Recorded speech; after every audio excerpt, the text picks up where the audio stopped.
see people logging on. Welcome to the Sunday night webinar. This is October 6th, and I'm Gene Colbago. And I'm Roger Carroll. And with us tonight we have Mr. Ray Granieri, who has some really great information for us dealing with the great technology coming our way. So with no further ado, Mr. G, take it away. Thank you very much, Gene. Hello to everyone. I hope this evening I can share some information that'll be helpful. I know I'm probably supposed to focus on classroom software and technology related to the classroom, but I think I'm going to discuss some things just to kind of give you a wider perspective of what's going on with the district, although I am focusing on some technology. If you have specific questions, Dave Glahay and I were just talking a little bit earlier about Clever. Please let Gene and Raj know, and they kind of vet it to me, and I'll get to specific questions or topics in case some of the stuff is just a little bit too much or not as much focus that you need. So what I'd like to do is I want to talk about three kind of general topics, share a little bit about the summer, some of the stuff that we did that helped start off the school year, start of school things, issues, and some of the challenges we had and resolutions. And then finally, where I really want to focus is where we're going, the future, and some of the things that we're hoping to move forward with, short-term and long-term. So summertime. I know you as teachers probably hear from people, well, you work for the school, your district, you have all the summer off, and I know that's not true for you because I see all summer long you guys coming or going, working different camps or doing PD. So the summer as it used to be, for sure, when I was going to school, is no longer there. And actually for IT, it sometimes, most often, be busier than times during the school year. So I'm just going to share a few of the things that we did, and maybe it'll make more sense of what happened to start the school year once you kind of hear some of the things that went on during the summer.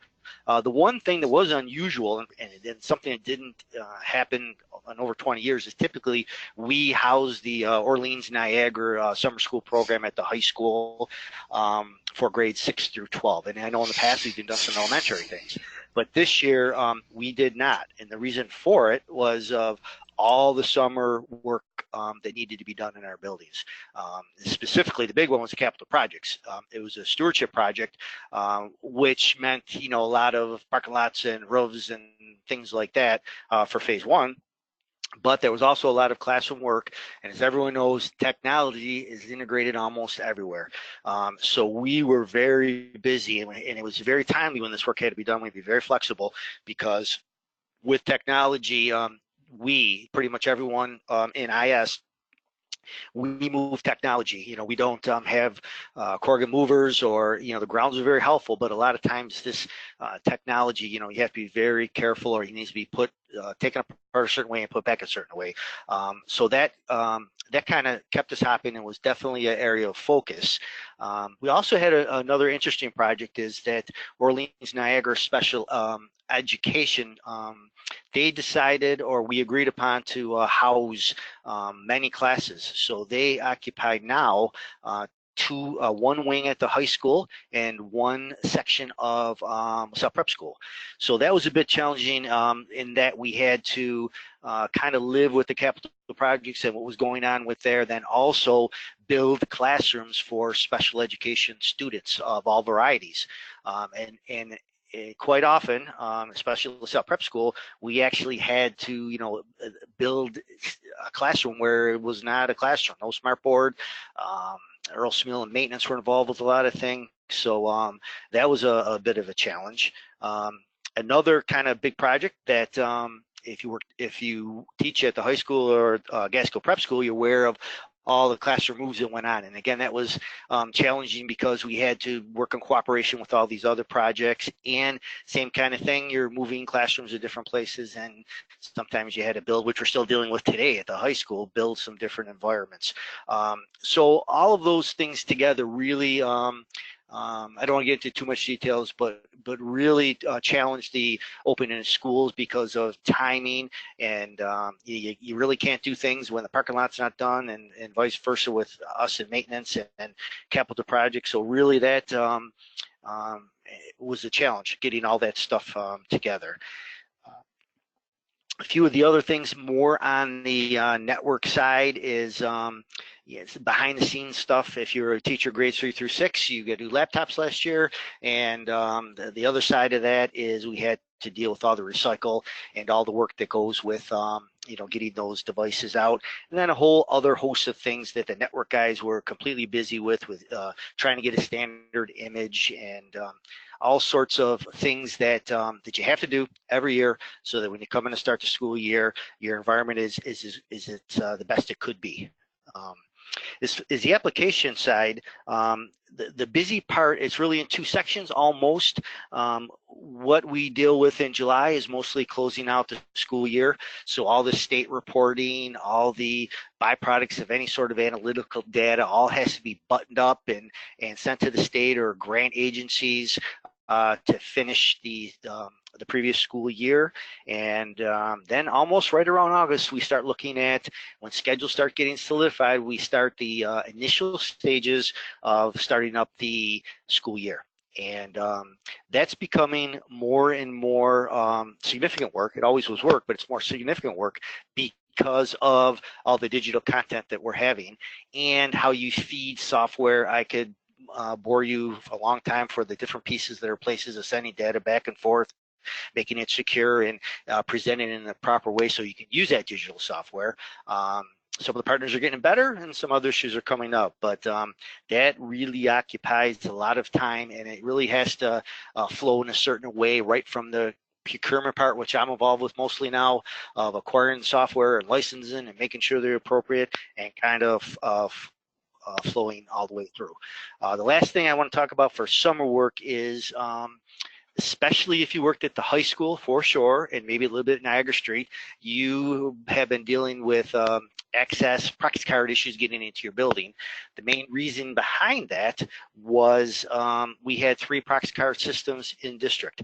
We had one main system, which included all locations except Niagara Street and the high school, and two other systems. So we initially started with Niagara Street. We introduced that into the main system, made things more stable, more secure, more accessible as far as producing cards. And over the summer, it was a very antiquated proprietary system from Honeywell that was used to maintain access at the Niagara Falls High School. So it took probably 4 weeks with the AV guys, Randy Riker in particular. We finally migrated over high school. So now we're in a much better spot with being able to manage access points to all of district buildings, which is a big relief for everybody. So that was our summer. Very busy, kind of a little bit different work, and just it really it made things a little more challenging to start the school year just because there's so many things going on. People working in silos because you have to, not what they want to, but it all came together where we had a very reasonable start to school. So some of the things that we're looking at start of school that I can share with you, and again, I will try to focus in on classroom technology or things that are happening within the classroom. A lot of what the network guys and the classroom associates are doing right now, especially at the elementary level, is right-sizing their carts. And that's a difficult process because enrollment changes all the time. By right-sizing, what I mean is you start off the school year, you get your first class list, you have 24 kids sitting in your homeroom, 20 show up, then you kind of settle at 22 and they come and go. The classroom tech associates, helped by our network people, especially in the beginning of the start of school stuff, their job is to try to make sure that you have workable devices, laptops in the cart that equal the number of kids you have in your class. And it's especially challenging at the elementary schools, and it usually takes a while before you get to a spot where you're pretty comfortable with that, but that's kind of occupying a lot of their time. Another piece that's a bit of a struggle, especially if you're using a lot of digital content, if you go to the internet for things, is content filtering. And the challenge we have, and it's a challenge every day, is to provide internet content, whether it's embedded within digital content, that's appropriate and an educational basis, and keeping bad stuff out. So to start the school year, things are refreshed. There's different whitelists, blacklists. So we not struggle is the wrong word, but it does take some time to get to a settling point where and it's almost a daily function where we're blacklisting or whitelisting or talking to vendors or reclassifying, recategorizing so that the proper digital content does flow through. In the midst of all that, there's a lot of network behind the scenes stuff that goes on. Once all the lights are on, everyone's here, everyone's doing things, and really it's an impressive coordination between the different levels of network guys and as well as the application guys to try to get all this stuff to sync together. And I think we do a pretty good job of it. Unfortunately, some of this work can only start when all the lights go on. We were more proactive this year. We had the Classroom Tech Associates come in a couple of days earlier to help with things like setting up smart boards or password and some of the tangible things, but some of the stuff you don't bump into until again all the lights are on, all the software is being used, and then we have to be really nimble. And I can tell you, and I'll say it a few times, please use QCenter. It's the most efficient way to do things. I know it's easy to call people, but QCenter is the most efficient way to get things done. And for the first 2 weeks, it's just 300 requests in there. Everything from passwords to you name it, technology based, but that is the most structured, organized way to do things. So I really always try to push people to use that resource. Start as application or software that you might use in the classroom. There are a few. One kind of significant change, you probably are kind of hearing about it a little bit. Actually, two significant. The first one is our old. I say old like a bad thing, but we first started with PowerSchool. We partnered with a company called TestWiz that became Certical Solutions, and they were probably one of the best companies, software companies to work with. It's assessment software. I guess its most visible function was to produce bubble sheets for local exams and some other kind of exams. And they were just old-fashioned throwback customer service, fantastic people to work with. We actually did some pilots for them. We requested some changes that were actually made part of the product. The thing that kind of caught TestWiz is that they kind of changed what the role was going to be. When we first started working with them 6 years or so ago, they were great at what they did, but this kind of assessment software has really turned into data analytics. It really requires a dashboard and some other tools, and they just never moved into that arena, and they made a business decision not to. So their business decision was actually to use the engine. All the stuff, the kind of core guts of their system is now actually under the covers on other pieces of software, and that's a business decision that they chose. So we saw a couple demos, and actually there's all sorts of companies out there that do this kind of thing, and there's all sorts of companies that do this analytic piece and all sorts of other stuff. So at the end of the day, we chose a company called eDoctrina. They are kind of a hired gun in that they are analytics, and we thought that would be the best way to move forward. So, and the thought is that we are going to move slowly, but we're really trying to get away from the bubble test. Right now, when you see a local exam that comes out, or if any sort of assessment out of test out of the assessment office, you're going to see a choice. Do I want to do this online, or do I want to use the bubble sheets? And we're going to provide both solutions, but the definite goal is to get away from these bubble sheets. There's a whole bunch of work that goes away, and more efficient kind of flow of data would happen. So that's our hope to do that. The other thing that actually last year at this time I was talking about doing was the upgrade of the teacher gradebook. And just after my conversation, I had to pause a little bit because the teacher gradebook and the report card is just so important. And I kind of started thinking about strategic documents in any kind of organization. Every organization has a strategic document or documents. The common one is probably a paycheck. That's definitely a strategic document. That's why one of the reasons we come to work. But on the context of education, one of the end games, one of the strategic documents is a report card, and that teacher gradebook is a tool that feeds the information to it. So I paused a bit. I was dying to check that off my list to say, and I had a responsible way of kind of pushing it out, but I paused a little bit. I reached out to BOCES. We talked internally here, and we decided that we were going to hit the pause button, and we're going to roll this out in a different manner. And what we ended up doing, really a traditional kind of rollout. We did use last year to run a pilot. We had a dozen or so teachers that volunteered to use the upgraded teacher gradebook, and we learned from that over the summer with the help of Rick Corella. We had turnkey training, so a whole bunch of teachers, two sessions came in. They did turnkey training, so they got kind of the higher level direct training from BOCES, certified for PowerSchool training on this gradebook, and they became the point teachers at the school. I even decided to provide some additional BOCES trainers at some of the larger schools, and from everything I hear, it's a change, and I could bore with the details, but something had to happen, and it was going to be forced on us if we didn't do it. I never want to be in that spot, but I think it's flowing well. I'm aware of and know of at schools where they're using different times, whether it's a department meeting, and they're having turnkey. The turnkey trainers are doing training and providing resources. We got a whole bundle of resources from PowerSchool, from BOCES, and we sent them with the turnkey teachers as well. So I think that's I think that's going well, and something we had to do, and I think it was the most responsible manner. So I think that's going well.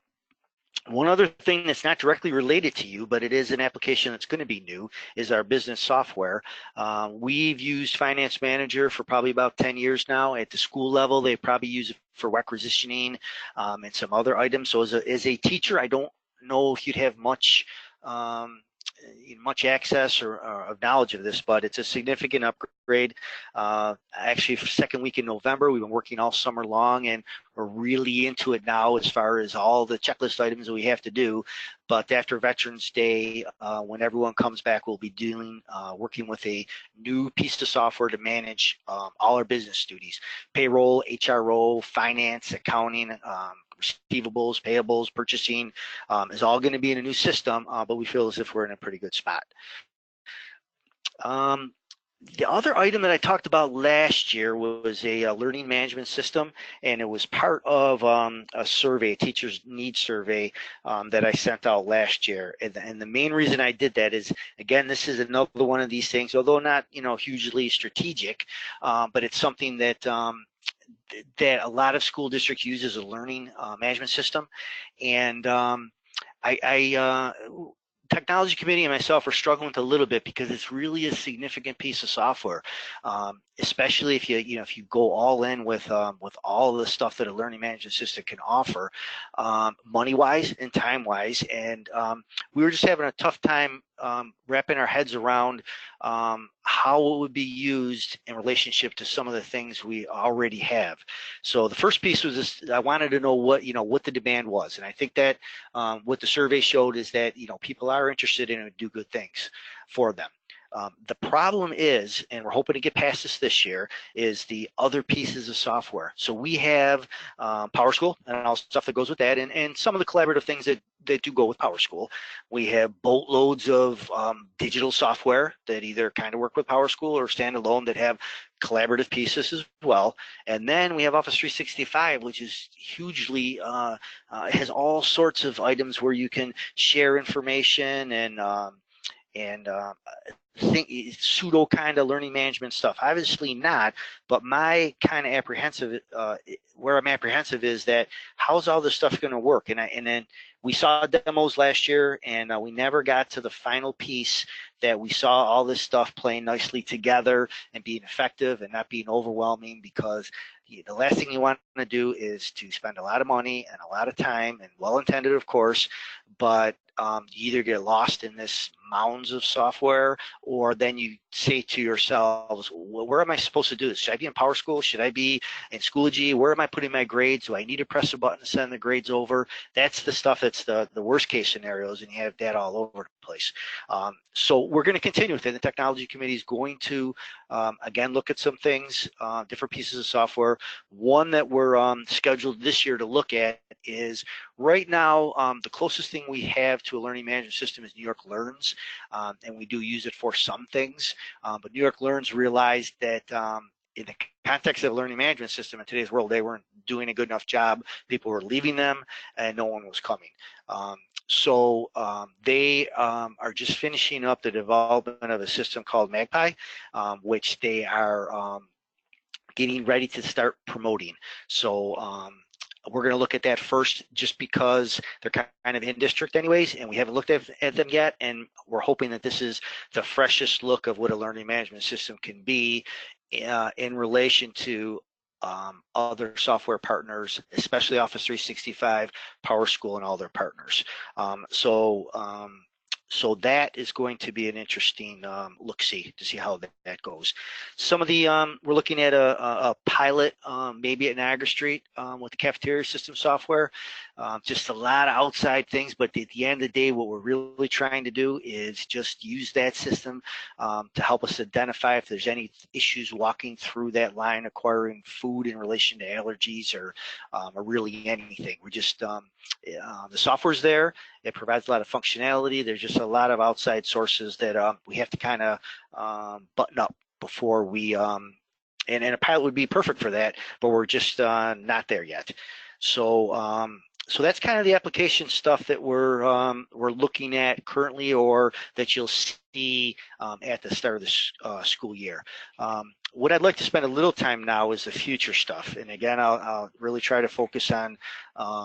Although I think it's good to see the big picture of what things are going on, not related to the classroom, I'm going to try to focus on just future stuff.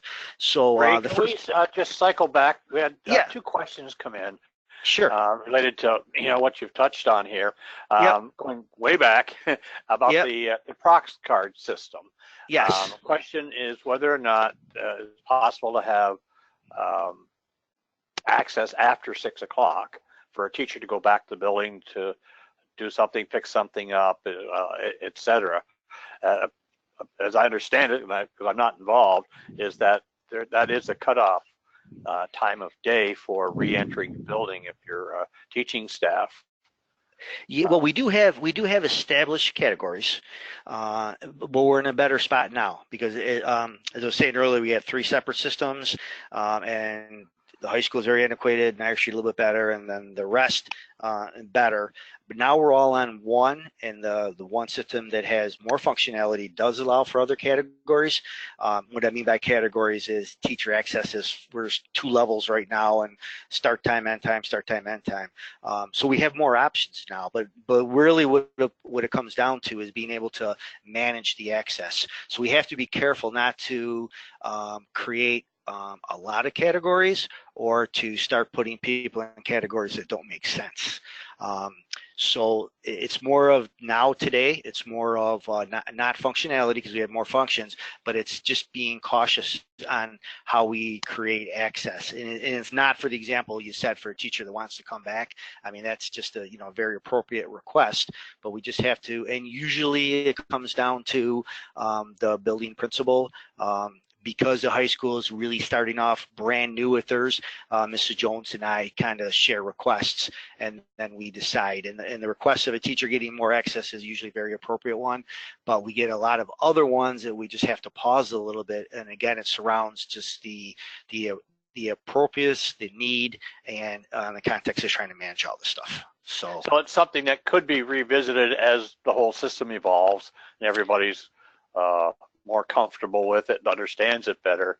yes, I mean, there are, unfortunately, there are always exceptions yes, to the need there, and it's the exceptions that end up, messing things up. eventually they get you. Yeah, eventually they end up, because they're exceptions. And a lot of it too is you just can't, it's really the management of it, because you want, and one of the easiest examples is that if you give extra access or extra hours, then all of a sudden the other rules start to bump into it. As an example would be a teacher wants to come in, they want to work extra, which is a great thing. They're trying to get ahead of it. I'm all for that myself personally. But what might happen is they're here, they decide to stay a little bit later. The porter has to go home or it's past the hours, so they leave. They don't know the teacher's there. They set on the alarms and then everything goes off. The cops show up and, that's a very, there's always something that happens, and those are the kind of stories. But I would suggest to anyone that has that request to send that email to myself and to their building principal, and then we really try to approve reasonable requests like that. Yeah. So hopefully that answered that one. I'm sure it'll be followed up if there is, Yes. Yep. more to explore there. Yep. Another question had to do with eDoctrina. Yes. Is this something that will be used primarily at the administrative level, or is it something, and I remember being part of the demonstrations and the discussions, that there will be a dashboard that teachers will have access to dive into data and historical data for their students to change instruction or work with individual students with much more detail. So is that being piloted this year or this semester by some people? Well, that's the end game for sure, and that's the main reason we left TestWiz Surgical Solutions, because they just weren't moving on that dashboard. So the thought is today, and probably in the near future, I'll say 10-week, 20-week, we're going to try to have the system behave kind of like the way TestWiz did, just to make sure that we have everything, any sort of bugs or any sound platform. But moving forward, we'll move into a pilot environment, and really the end game is what we're hoping is to have different levels of dashboard. And we talked a little bit about it in technology, and it just makes a lot of sense, and I think it will happen. So the thought is that we're going to work with our technology integrators at Maynard in district, and we have two BOCES technology integrators that work here, Phil Miano and Mike Amici. So the thought is probably after 20-week marketing period, I'm guessing would be a reasonable time, is that they're going to start working with different levels of teacher to create, I'll say, generic kind of dashboards that are time sensitive. So the thought would be that let's say I'm a sixth grade teacher at Maple Avenue School. It doesn't really matter the school. Say I'm a sixth grade teacher. We're going to build time sensitive default dashboards. So let's say it is February 1st, and I'm that sixth grade teacher. I log on to eDoctrina, and the product of our technology integrators work with teachers is that that a default screen will show up that'll show all the data analytics, all the assessment information that will be applicable for that time.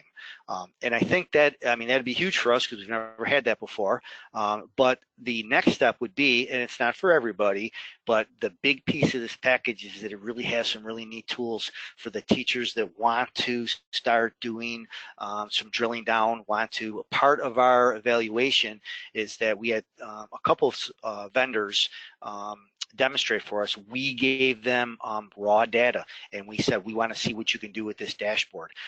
So that mechanism with eDoctrina is built. So we can see our assessment data. We can see our local exams, our grading stuff. We had AIMSWeb data in there. We had different forms of data. So that's one of the reasons we selected them. They did so well managing our software. So yes, the answer would be not tomorrow, because it's brand new software. And we want to make sure that it's functioning for the base needs which we need, which is processing a local exam. But the whole thought of Marcia Capone is excited about it, and her office is that we're going to have the data dashboards that will be delivered to a teacher, to coaches, and to administrators, and then to her office as well. So, and I think if I'm reading into that correctly, that when teachers need the most information is at the beginning of the school year. Yep.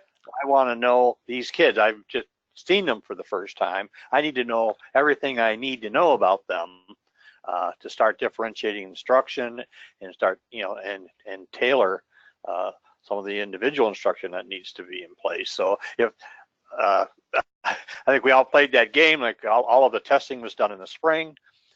The results were never reported back for me to do anything with these results for this group of students that I'm now working with, and now it's next year, and it just repeats itself. Yeah, it's very frustrating. I can tell you that this software really provides the best tools for that environment, and we really we really tested it with the data that we would need. But you make a good point, and it's all about the availability of that data, and that concerns does exist to a certain degree. But I think we're in the best possible spot we could be with this software and with the thought of how we want to roll it out.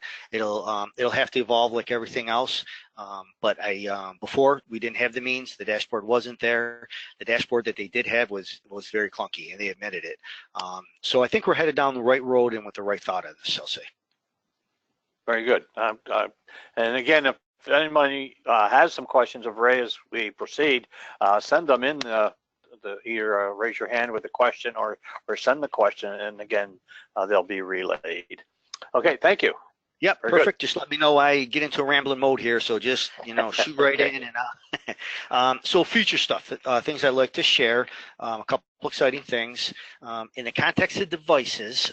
What we're focusing this year, the main focus last year was grades 3 through 6 because of computer-based testing.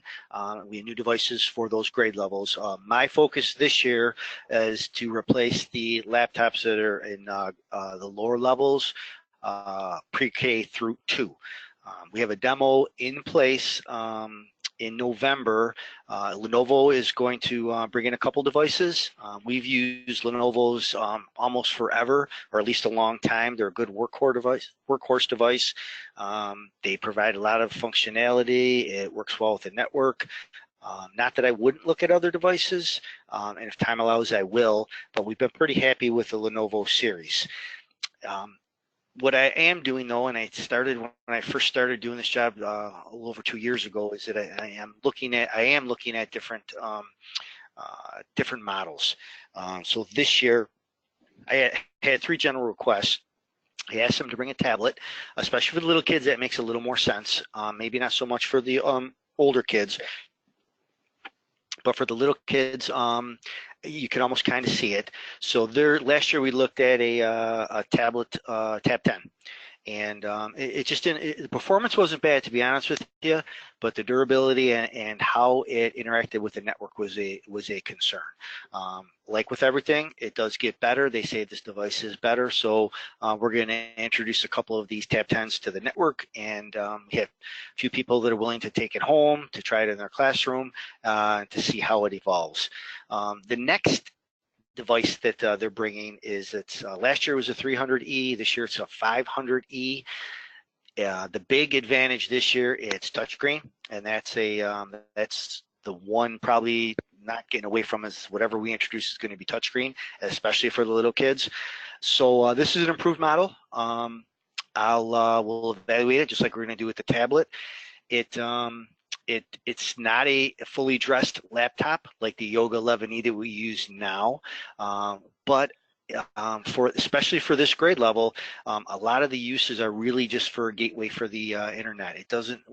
We don't use as much client-based software as we used to in the past. So I don't want to make the comparison of a Chromebook because the network guys will kill me as far as introducing a Chromebook. I'm mostly kidding. But as long as everyone here as long as we can afford to buy Windows-based products, fully dressed laptops, that's the road I'm going to go for a whole another conversation that I'm very have a lot of strong opinions about.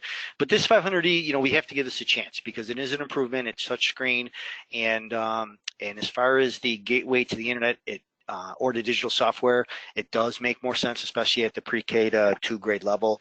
And then, of course, the third kind of option is what we use now, which is the Yoga 11E. It can flip into tablet mode. It's a Yoga, and it's a fully dressed laptop. So some of it comes down to a price point, and to be honest with you, last year, the thing that surprised me is the price point between, and again, we're a poor school district, competitive biddings in place, so we get really, really good prices on this. The price points between a fully dressed Yoga 11E and some of the alternatives was not a lot. And it just outperformed as it should all the other kind of options. Unless something, this 500E really shows itself and is a true competitor to what we use now, for a lot of reasons, I'll probably stick with a Yoga 11E. If everything flows correctly and we don't have any issues in district, I'm hoping to make this purchase so we would have it in district this school year. A lot of ifs in there, but that is the plan. The other kind of areas as far as devices that affect the classroom, my other thought was administrators are carrying around at least 4-year-old devices. So we always kind of, when our meetings here, you see Rick Corella, as part of the district's wellness program, as he's walking in with his 47-pound laptop and plops it on the screen, and then, the TSAs working next to him are, have Yoga 460s, and they're flipping and turning and touch screening, and it just, it's a little bit of a dynamic there. But because of all the online software that's not only affecting the classroom, it's affecting the administrators and the evaluations, I was looking for something a little more streamlined for them as well, as kind of a contingency purchase. And something that has been kind of evolving in another purchase that I'm addressing right now actually is to do a refresh for teacher laptops. So the Yoga 460s, I'll say 3 years is a safe kind of ballpark range of how old they are now. For a lot of reasons I can talk about, our inventory is very, very low, and when we do have replacements, sometimes the replacements have to go to older machines.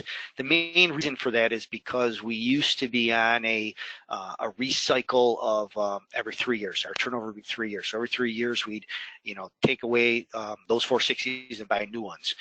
But for a lot of reasons, we had to push that out to 5 or 6 years.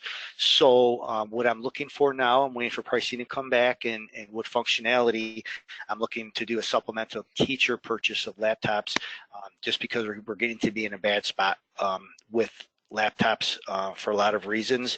We're looking at 2 models now. It's an L390 or an X390, and there's just some details that we're trying to, again, because we have to have certain network features, network ports, introduced to a very old smart board. There's things that we bump into that makes it a lot more complicated, but that's something we're looking at, and at some point I'm going to have to make a decision, hopefully a purchase in that matter.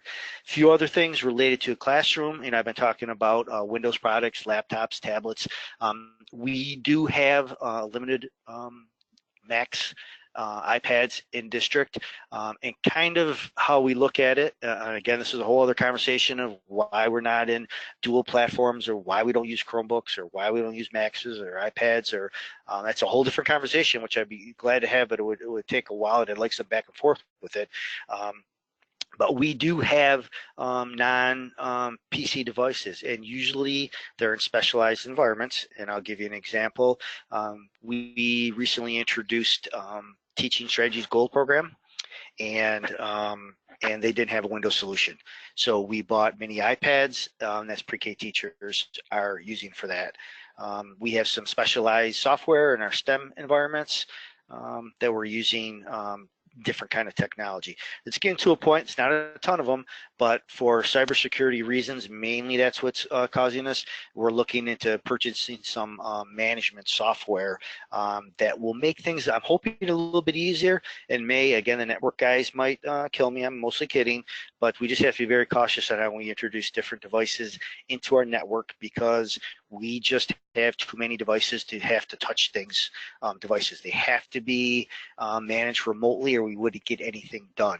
And what I mean by that is, for the users of people that use the lockdown browsers, whether it's for NWA or for computer-based testing, we can't go and sit and touch 3,500 laptops, especially with updates come out. So we have a tool called SCCM that actually deploys stuff. Is it perfect? Nope. There's always exceptions for real reasons that probably won't go away, but for the most part, it does its job, and we really need those kind of that kind of management software just because of the volume we have. The last thing I'd like to talk about for future stuff, and it's certainly going to affect classroom, but it's really more of a comprehensive network plan that we have in place right now.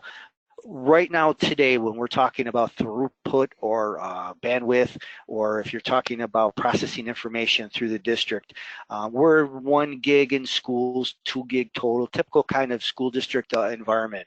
But we have a plan in place. We've already done a few things, but the thought is to get to our network to a 10 gig environment. We've already done some networky kind of things with our wireless controllers, working with Cisco and Anise. We did a major upgrade last year.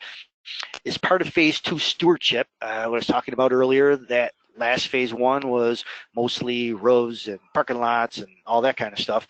Phase 2 is going to have some technology to it, and it's going to, one of the pieces is replacing the fiber in between schools. So that's another piece of the puzzle to get to this 10 gig environment. After that, there's a whole bunch of other really network kind of stuff. There are modules, there's core data replacements, there's 10 gig blades, all this pieces, which is a lot of this is, I won't say it's free, nothing's for free, but it's heavily aidable, whether we use BOCES dollars or we use what we have E-rate money. It's all about telecommunications. So at the end game of this, and I'm hoping in 3 years I'm talking about this, is that we have a significant bundle of money that's used for very specific purposes through E-rate. One of those purposes is the replacement of wireless access points. So right now today, our wireless access points are probably, I'll say, 3 to 4 years old, in that neighborhood. My hope is in 2 to 3 years, we have a defined process. I'm minimizing a whole pile of stuff here. But once we get all these 10 gig backbone type stuff in place, we then take these E-rate dollars, pull out of the wall at that point, maybe a 6-year-old wireless access point, and pop in the latest, the greatest, most secure, most efficient, and most responsive wireless access point that we can have, so that our network will be in a really good spot. So that's kind of just some topics that I wanted to pass along in regard to more of network type thing. What I'd like to talk about next is future stuff, and it's kind of related to the application side. So the next big thing that's going to happen, and it's not really classroom software, but it's going to affect all teacher, actually everyone in district that looks at an email or has a calendar. So today our environment for, as everyone knows, our environment for calendaring and on email, and we have a lot of stuff tied into it, is Lotus Notes. We've been operating on Lotus Notes for a long time. Diane Spacone's done a wonderful job at developing a lot of workflow and getting that in a really good spot. But the fact of the matter is with the progression of Office 365, and finances always play a part in everything, Lotus Notes started going away about 2 years ago with the integration of Office 365 and Exchange and Outlook. So right now, today, we're not being forced out. I always like, in my younger days, I like to be on the cutting edge or the bleeding edge. Now more so, I like to let other people do all that research work and all the bugs and get that fixed, and then we'll take advantage of it. So we're getting to a point, though, that it's what they're doing for next participation years, they're doubling the cost of what we pay for Lotus Notes, and then they're going to end of life it fairly soon afterwards. So I'm looking at, because we have a few projects with new business software and some other things that we're doing to the end of the year, I'm looking at January maybe where we're going to start putting a plan together where Lotus Notes is going to go away, and we're going to be operating in a full Office 365 environment, which I think is going to make that work. It's going to make that work more natively. We're not going to have the kind of issues we have sometimes with two calendars bumping into each other or two email addresses. So I think in general it's going to be we're going to be in a better spot. And if I had to give a timeline today, I would say it'd be something that we would look to turn on maybe summertime, so we can have training, and then we can take advantage of opening school training, somewhere in that neighborhood. But the fact of the matter is something's going to, it's going to happen soon. And I would rather be organized, planned, and I think we're still in that spot. So that's something I wanted to share with you. The two other things, I don't know how hard times look. I really want to talk about the Smart Schools Bond Act, because it's not something directly related to the classroom, but it's really good knowledge to pass on. So you might be heard of the Smart Schools Bond Act. We as a district are given money outside of BOCES that we can buy all sorts of things for. So the phase one, we bought devices. If you're at the prep school, either prep school, the high school, or you're a teacher, which you all are, that's where we got the money to buy that stuff. Phase two is all security based, and we've been stuck in a holding pattern since Darlene Sprague was around, which is over 2 years ago, in this edit mode for buying purchases, getting things approved, coordination with the Office of Facilities, and it just kind of got stuck there. Our superintendent really got things moving, put some pressure on, so our process finally got to a point where we can start working on it again. Unfortunately, on some pieces, we have to go to what we're calling a rescope or respec, because in the context of technology, if Darlene Sprague 3 years ago was looking at probably 4-year-old technology at that time, which was available, things have changed so much. So I'm just going to let you know what this will affect, and it's security based. So it's not directly going to affect software that you're using, but it will affect you. The first piece and the biggest lift is security cameras. We have drawings of each school, each location, and all summer long, we did walks. We put together what we think would be a map for additional high-powered cameras, with a lot of additions and a lot more functionality in every school location. The point we're at now is that I'm hoping to have visuals of what this would actually, using Google Maps and some Pelco software, we're actually going to get looks of exterior views of what the specific camera, whether it's a 180-degree panoramic, 360, depending upon how it operates. There's 8 cameras that we chose, all different levels of functionality, indoor, outdoor, how it can handle light, what it looks like if you have to really go out in a field and see somebody, all those different concerns. And we have that in a pretty good spot now. And my next step is to go to the school levels to share that with principals. And this was the biggest lift, but I think we're getting to a pretty good spot. So you'll see, which is important in today's world, there's going to be a lot more security-based camera to help us with day-to-day stuff. The other piece, I've been talking about proxy cards and access controls. There are some additional doors. They're going to have additional security on them, and the thing that I'm really after is to have a comprehensive management system that will be able to control cameras and proxy cards and alarms, so that if something does bad happen, we have a better chance to control things. And that's where we are today. So this is, of all the stuff I'm talking about in phase 2, this is, to me, we've had some demos already, but I think it's very important. There's not going to be one piece of software that's going to be able to manage everything in the context of keeping schools safe, but we're trying to find the one system that works the best at managing all these things. And that's kind of a big focus. Real quick, the other things we're looking at is new public announcements at a couple of the elementary schools. I talked about a visitor management system earlier. We're getting close to picking up a piece of software, and really what this is going to be is if someone shows up at your school, it's not an employee, not a student, they're going to have to present their driver's license, and there's some checks that are run, and they're going to be recorded as being on site. They're going to have a picture-based ID that's going to go on them, and it's all about tracking people that are not employees or students. Most popular is Raptor, and that right now we still have one other one to look at, but that's used in a lot of hospitals and a lot of other schools, so we're kind of leaning towards that. And I have to be quick to say, because when we're doing these things, it always comes up. It's not all the stuff that I'm talking about in smart schools and in phase 2 security. None of these are the complete solution. They're just another layer.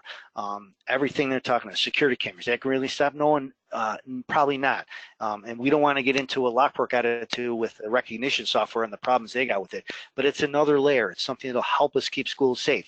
We get to access controls and the management system, we have a better chance of managing all that stuff. So if something does bad happen, we can control things better. Visitor management system, we can have a better chance, way more information, and no one's walking our building than we ever did. So all that is coming together, including some other more hardware type things like window films for the front of the school and the classroom doors. Again, this is all in the context of trying to make, it might be a little bit in a reactive state, but some of it became proactive, but it's just layers to make schools safer. I think we're in a good spot with that. I think it's good information to share. The other piece to this is that we went through, I worked with finance to get dollar amounts, and the hope is that once we get past this security phase, that we will have leftover monies that can go back to phase one, and I can look to purchasing additional devices that we may look to prep school and high school. Those devices are, I'll say, only 3 years old, but again, they're starting to show some wear. So there's a lot of good activity going on with that. And then real quickly, my last topic I want to share with you is our instructional technology plan, and it really just highlights. Roger sat on this committee, a great group of people, really a great cross-section of the district. We meet twice a month, and every 3 years we have to put together an instructional technology plan. All sorts of detail to this, but I'm just going to touch on some the current or maybe highlight areas. So we have 4 SMART goals.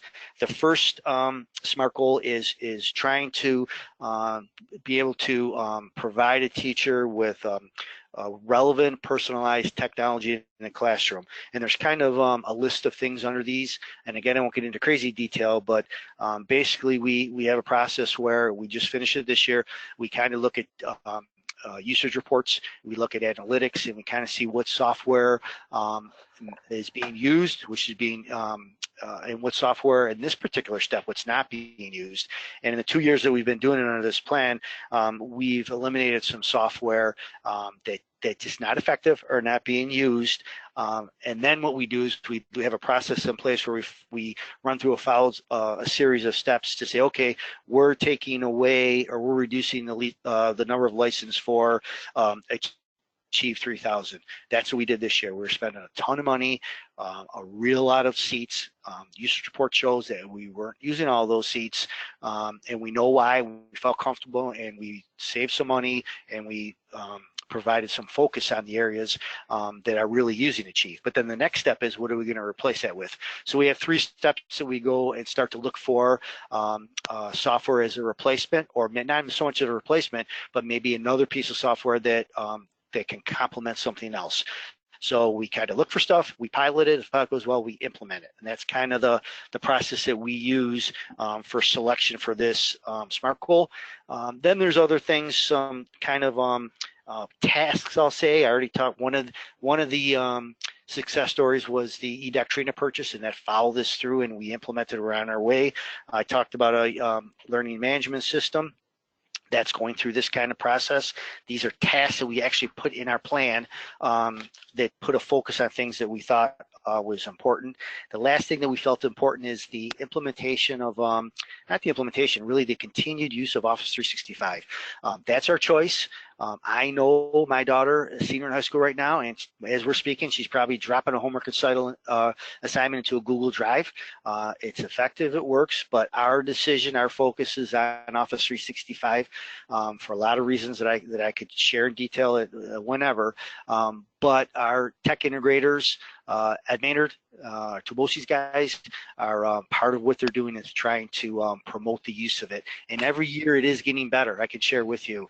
And there's a lot of neat things to do. So I would encourage you really to try to get into Office 365 more and more.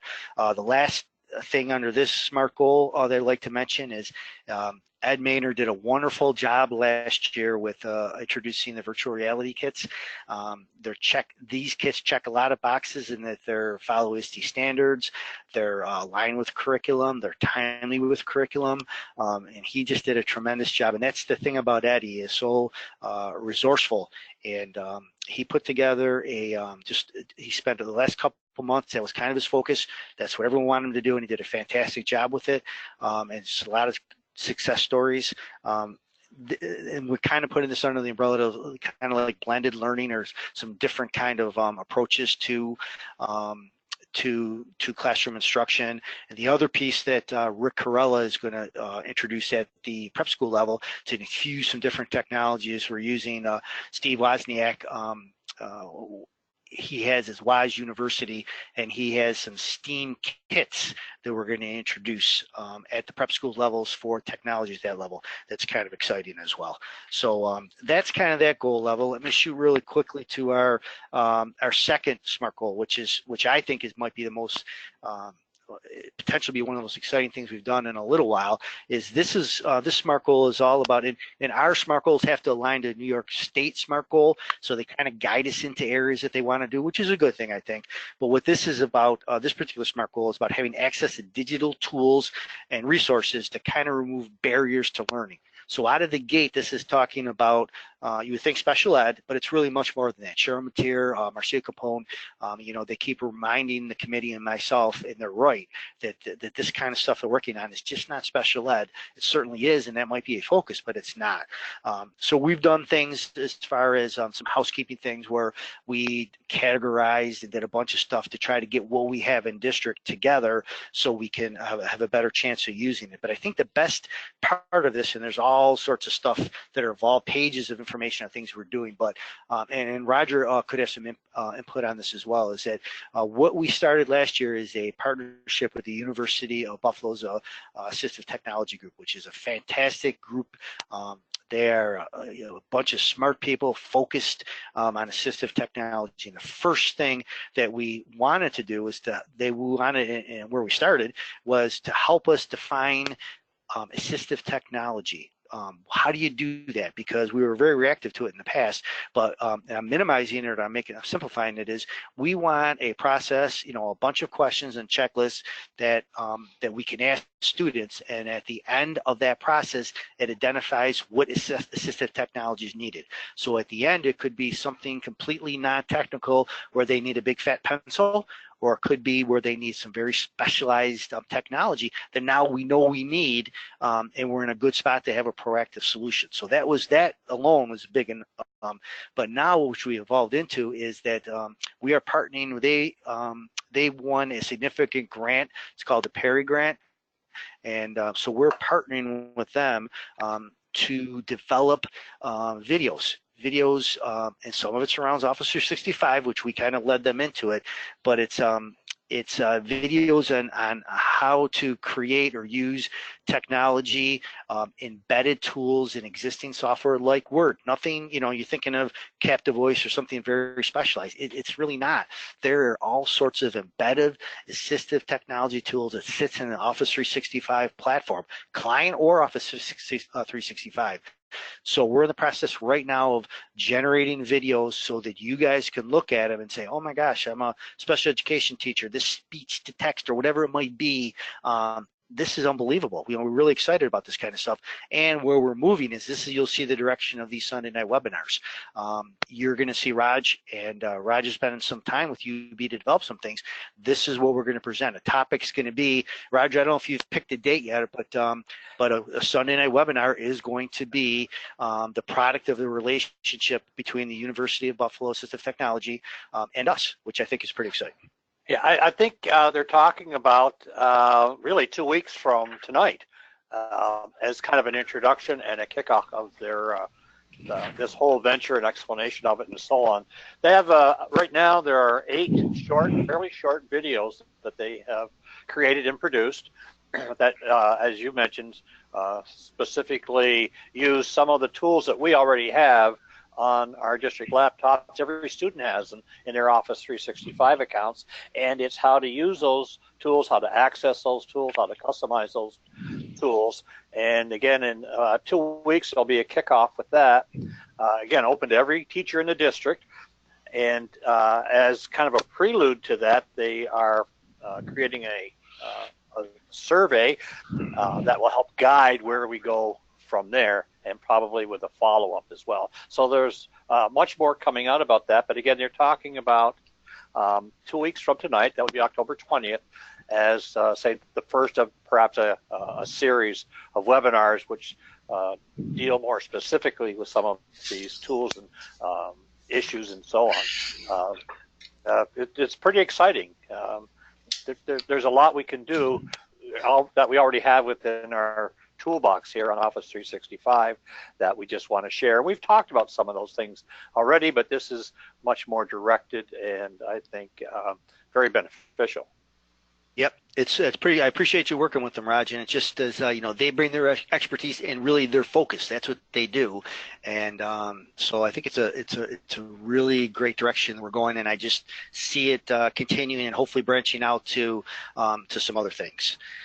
The last thing I want to mention, I know I've been rambling here, and I apologize. I hope I'm not just talking too fast, and hopefully I'm providing some stuff that you find useful.